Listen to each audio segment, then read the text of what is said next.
Welcome to the newest episode of the Investigation Game podcast, where we equip listeners with tools to decipher evidence and find money. On our last episode, we talked about the best sources of information. And so today, the title of our podcast is, We Have the Data, Now What Do We Do?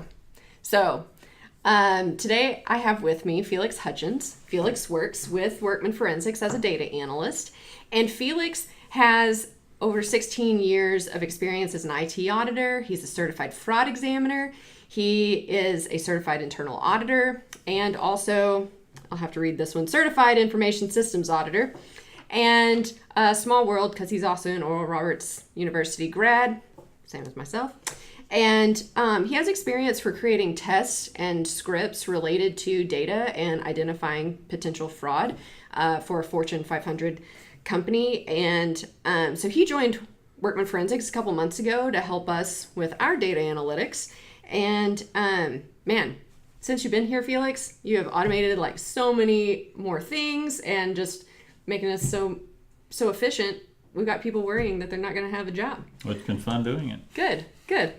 Well, hey, so today I had asked you if you'd join us just to talk about some tests and data analytics related to our favorite sources of information on cases. And so from our last episode, we talked about a few of those being bank statements, credit card statements, payroll records, and even accounting records. So would you like just kind of talk about some of the tests that we run whenever we first bring in like bank statements or credit card statements? Sure. So the first test we run, we call it a source and use.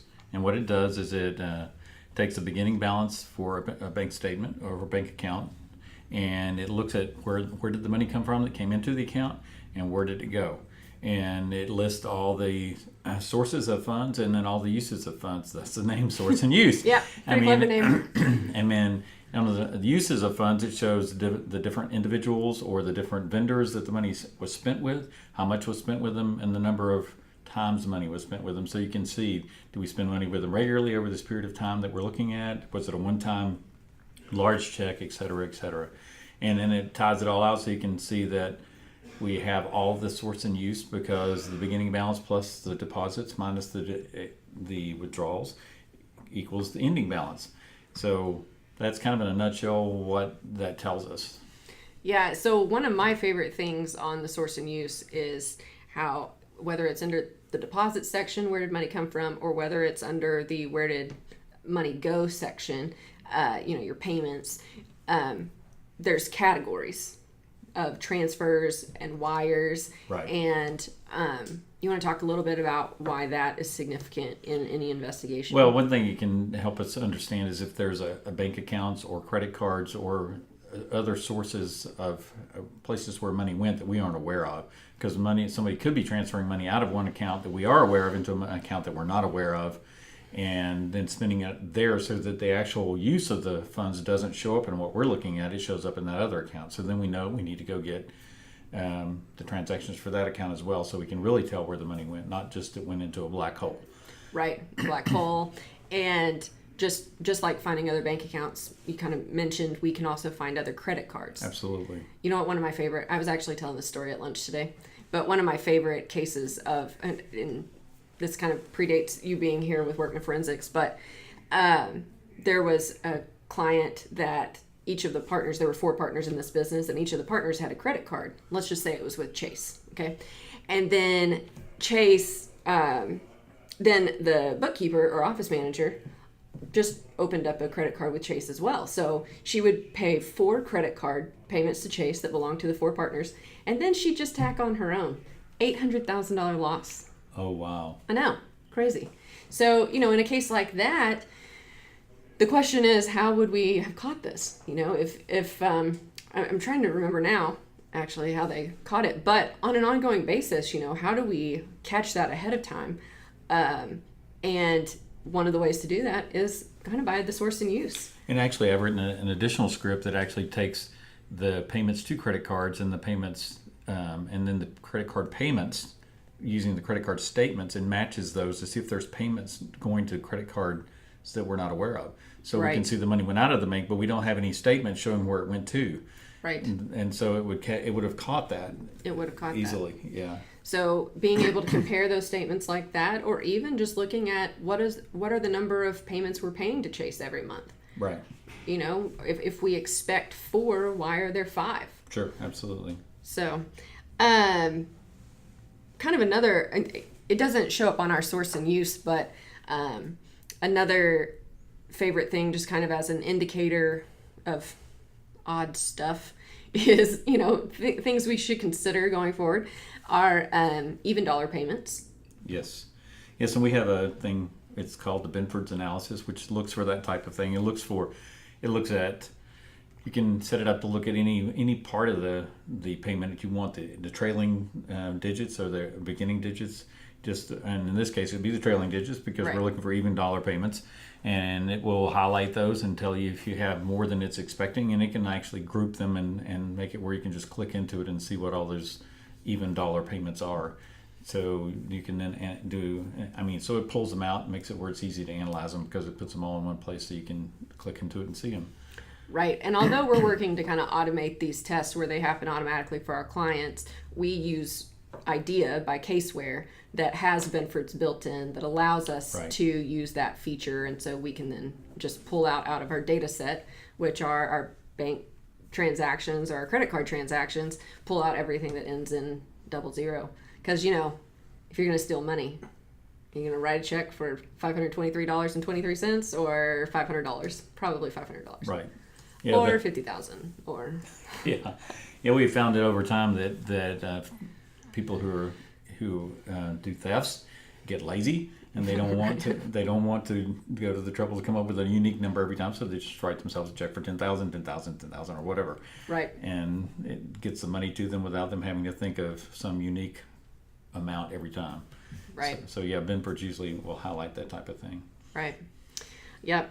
And then, you know, from credit card statements or bank statements, just looking at the number of payments, like we talked about, being, you know, the number of times a vendor's paid, you can then find, like, if Public Service Company of Oklahoma was paid multiple times, but you only own one building, why are we paying 5 bills? Right. So it'll identify that type of fraud too. Right. It identifies if somebody's paying their personal electric bill, gas bill, water bill Right. out of your account. Right. Because and their mothers and their fathers and your mother-in-law and their And their rent houses, that happened on one. right. So yeah, if you see you should be paying PSO only once and you're paying him 5 times every month, you probably have a problem. Probably have a problem. Although I've never really understood that because the dollar amounts are so small. Yeah. But one of my friends in law enforcement told me about a case that it happened so long it was still like $30,000 stolen from a family just from paying their utility bills over a certain number of years. I'm like, okay. I mean, you know, if you add in cable and, I mean, they were running all their household utilities. But anyway. Okay, so we've kind of talked about number of payments, but do you also want to touch on, we call it a lifestyle analysis whenever we're working on divorce cases, but kind of that month over month analysis and what we're looking, just how it works and then what we're looking for on that.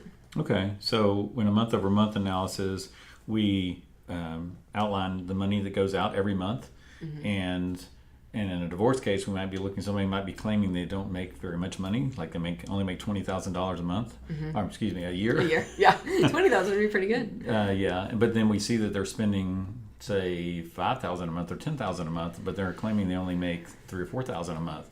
So we can see that their lifestyle does not align with the type of income that they say they have. Or it could be indicate that they're stealing money from someone in a fraud case. That's true. Because they're spending a lot more money than their salary should enable them to spend. Or in a divorce case, it could indicate they're trying to hide income from their spouse so that they keep more than they should.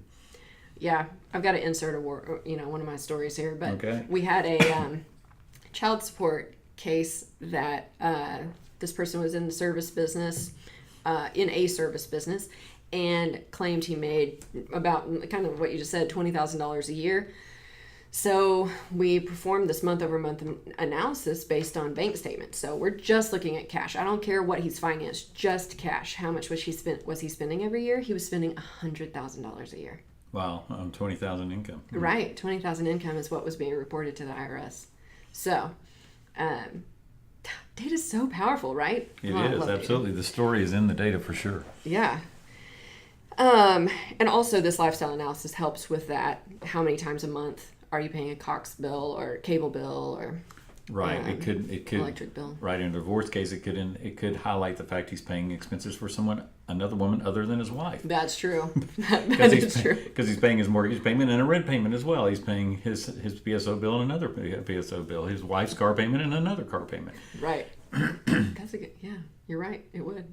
Also, I've done it before too to see if I've done the same month over month, but I did it on the deposit side, and it was for like healthcare related. So they had patient payments, and so we looked at which patients had months of skipping payments, and we were particularly interested in any patients who typically paid in cash to see if some of their payments were missing.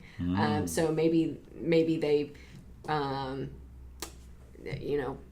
know there's a hospital in town that they take they'll let you pay off your bill monthly. So let's say they're paying $7,500 a month, and then you miss a few months, but there's no catch up anywhere. Being able to go and look and just kind of investigate. Did the client or the patient miss that month, or is it missing? Right, or is the money that they paid missing? Yeah, right, absolutely.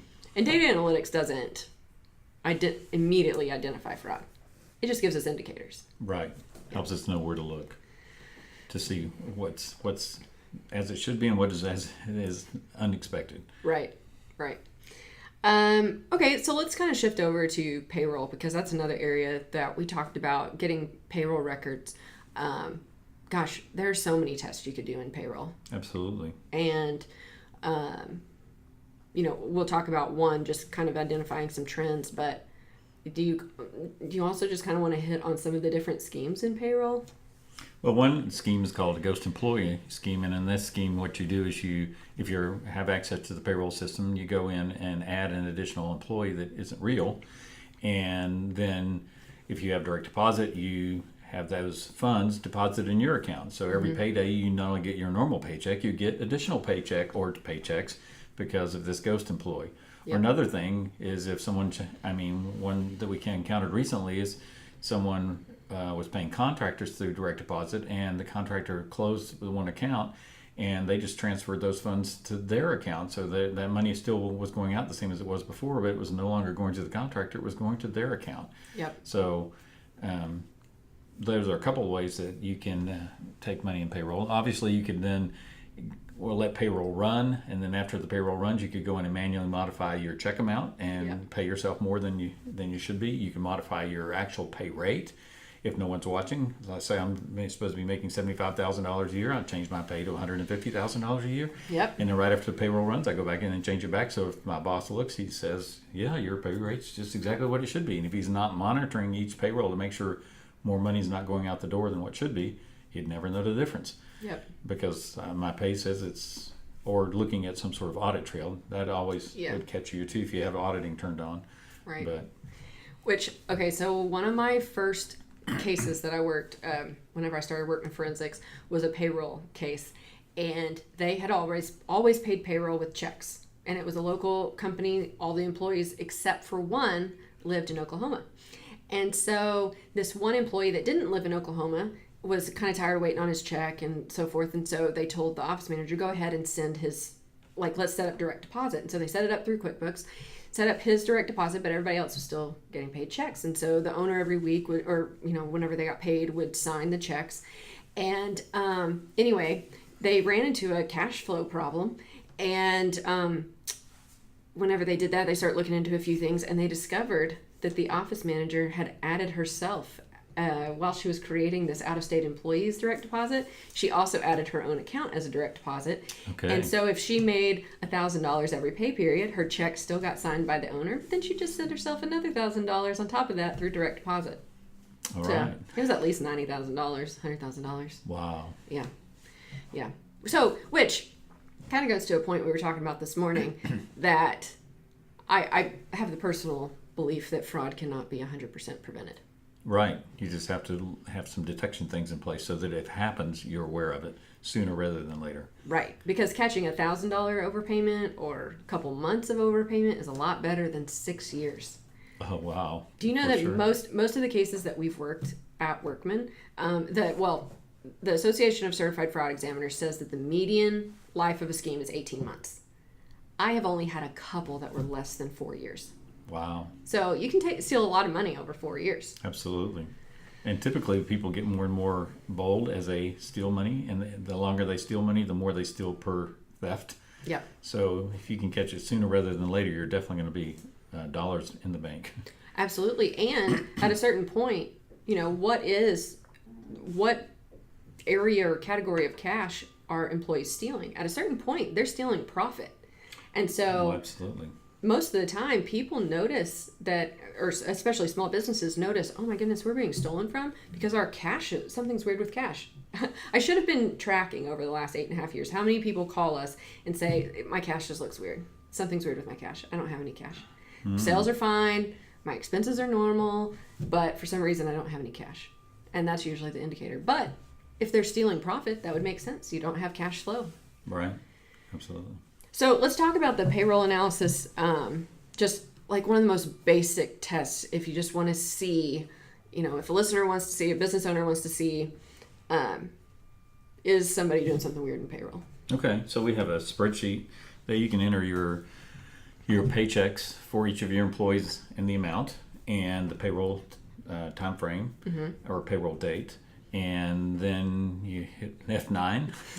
And in our spreadsheet, that is. Yes, Yeah. in our spreadsheet. And it will create a scatter graph of the pay amounts for that payroll period. So you can see, if everybody should be making between $2,000 and $3,000 per payroll for that payroll, and somebody has a $4,000 payment, it's going to just jump right out at you and slap you in the face. Yep. And then there's a second graph that it also creates that shows the amount for the total payroll, and then a line chart to show if that stays the same or if it goes up or goes down. Over time? Over time. Yeah. Right. So you can, and the other one shows it over time as well. It shows a scatter graph for each of the payrolls over time. Mm-hmm. And so that way, if an anomaly happens in your payroll, it will just jump right out at you immediately. And you can see, oh, well, my payroll, I gave everybody a raise in February, but all of a sudden my payroll went up in June as well. Mm-hmm. And so I know I have something going on there and I need to investigate that. Right.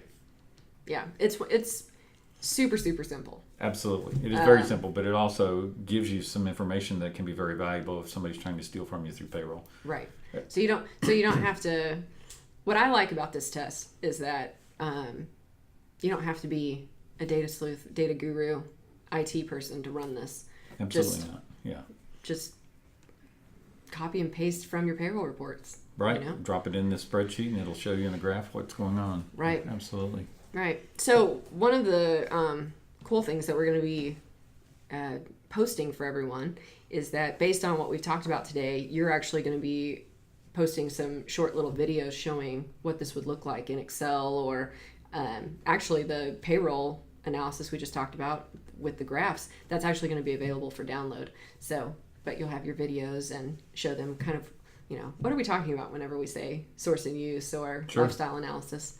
So I think those will be great and really helpful. Cool. Look forward to it. Good. All right. Well, thanks so much, Felix, for being on the podcast today. My pleasure. And I'm excited to talk to you again at some other point about some more cool data tips and tricks, because data tells the story. That's right. I'm glad to do it because I really love data. Yeah. And it sounds weird, but I'm a little enough of a nerd where data gets exciting to me. Yeah, that's why we had to have you join the team. All right. Well, thanks so much for listening, and we'll see you next time.